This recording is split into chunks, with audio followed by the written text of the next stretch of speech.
namona eloko te tovandaka na mwana azaka na ye bien ezali kaka jour moko nde tokendeki prière na epai ya papa na ndako siko ntango toprier papa apesaki basujet de prière oyo aza na likambo bie eloko ekota na nzoto bie ndenge ezalaka basujet de prière toprier ntango tozongi tovandi fale tokende veye na pokwa ntango tozongi namoni mwana ayebisinga o mama namoni eloko moko etie mwa lisu awa mais esanga lokwa mukusa po ma eloko moko ese lokwa mai ese lokwa neti mutazikaka se mutaziki mama imobo na yena la kisi mama eloko yango eza nini botia tonga mais elela kaka lokwa linjanja lokwa ni bon soki ke eza eloko moko eza spirituel ebima na kombo na Yesu mama lobika bon mais etie mwa mutu lokwa tofina nazwi épingle na fongoli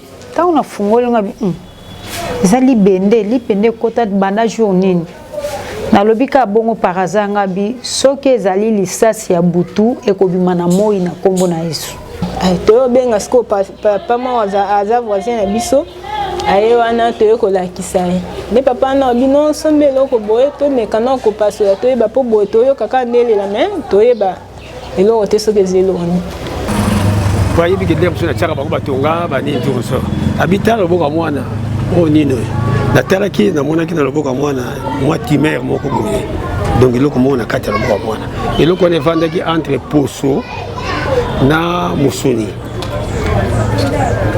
bango bayokokasa mosusu mafuta bagrese menga ndenge natanda namoni eza grese te na chief nasimbi mpe boye na palpe boye namoni eza lokola eza nzete te mais ça lokola libende sala ruina bengi papa moko azaka nsima na biso papa Steve yaka yakota na loboko ya mwana ntango papa Steve aye azwi épingle wana bando fungola abi esanga mpe namoni lokola libende esala rui bosoma bisturi nameka kopasola nga abi te oyo nde namoni eloko oyo eza susu ya bonzoto boye te ekomi ya molimo ngai meme natunaka ye patient mais ndenge nini eloko ekoti yo ebende ekoti yo boye mpo nazokonstate ke eza ebende mpo nazofina nazomoneka eza ebende mais makila te nini te abi non nayoka mpe pasi te minita mpe nayoka pasi te rien namona makila te eloko te nakonstate yango kaka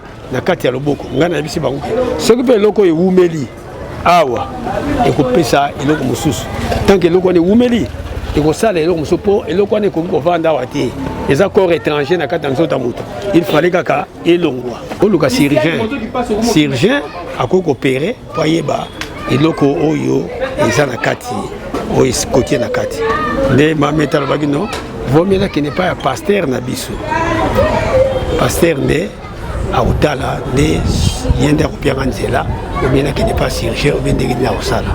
Alors avant ko pasola ngo bien ko sa nini fo tokoma na ipa pasteur ye moko mwana tanga moni bongo akoma déjà agité akenda sans que ngana yeba akepa papa a expliqué papa talisie papa memena dispensaire mo quelque part to ke pas pasteur pa yo simba yana bon on a louche après habito ke non hôpital mo ezaki na mukoko to kende wana docteur wana afongoli apasoli mutapasola koto ye mutabanda liboso apasoli mais eloko yango ekima kaka ezokima na kati oyo esuma kamnanga te.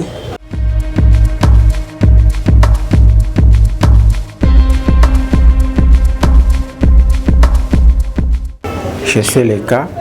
D'ailleurs, c'était moi qui étais en permanent lorsque la maman était venue pour ces problèmes-là. Et puis, comme moi j'étais seul, j'ai appelé le docteur. Et puis le docteur m'avait dit que non, qu'il nous attende. Je suis à mi-chemin, je viens.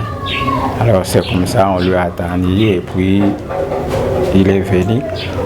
On a fait tout ce qu'on avait fait.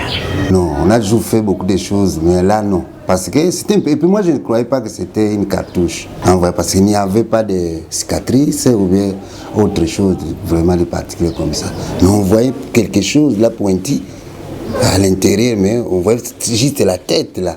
le pointier, je voulais savoir qu'est-ce qui s'est passé, qu'est-ce qu'il y avait. D'ailleurs, on avait même l'intention de l'envoyer d'abord à l'échographie pour voir qu'est-ce qu'il y a. Même bon, l'esprit poussait que non, qu'on puisse extraire pour enlever, parce que l'enfant souffrait. Tant que je batali, moi songi wane banda obima po cartouche so ekoti. Ekota kaboy. Mais wana siko songi nango etalaki boy. Mutu nango epesi boye, nini nango epesi siko na kati boy. Tant bakena papa hôpital ba fungola boy, cartouche allait mona na yango ekoti kokota. Quand on avait vu qu'il y avait maintenant à l'intérieur une cartouche là, c'est comme ça qu'on se demandait comment cela est arrivé. Parce qu'on ne voyait même pas une cicatrice ou quelque chose comme ça. Tozo sambela siko tanga kwei na délivrance. Nde siko muto ya beta ka lisasi wana bandi koloba.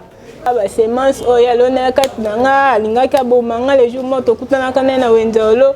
Nga lingaka na devie na kima ya moninga la yo pesa ngambote ale à partir mbote wana nda beta nga masasi po matana motema na kufa. Je ne croyais pas que c'était une cartouche parce qu'il y avait quelque chose pointu comme ça qui s'est pointé.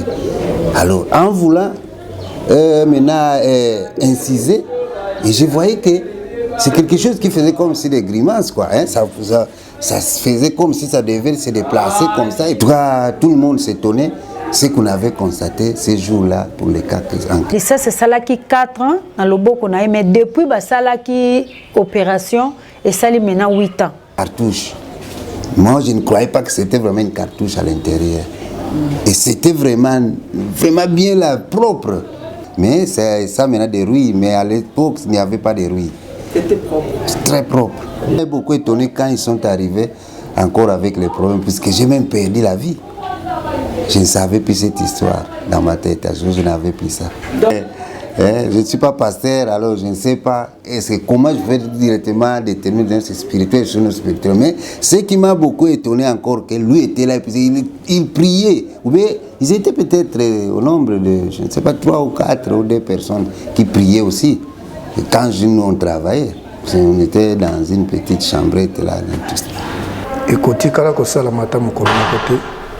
Na oyo nga nayebi soki balle ekoti na nzoto ya moto il faut itika lidusu ou bien ekoti ebuki mukuwa na kati etikali vide to bakuna ezande lidusu munene elakisi ke na makile ekozala esika wana elakisi ke balle ekotaki na nzoto ya moto mais soki ke balle se retrouve na kati ya nzoto ya moto sans cicatrice to ba wana eza ya molili eza balle oyo réalité possible ekotikala kosala matambo kolongo te.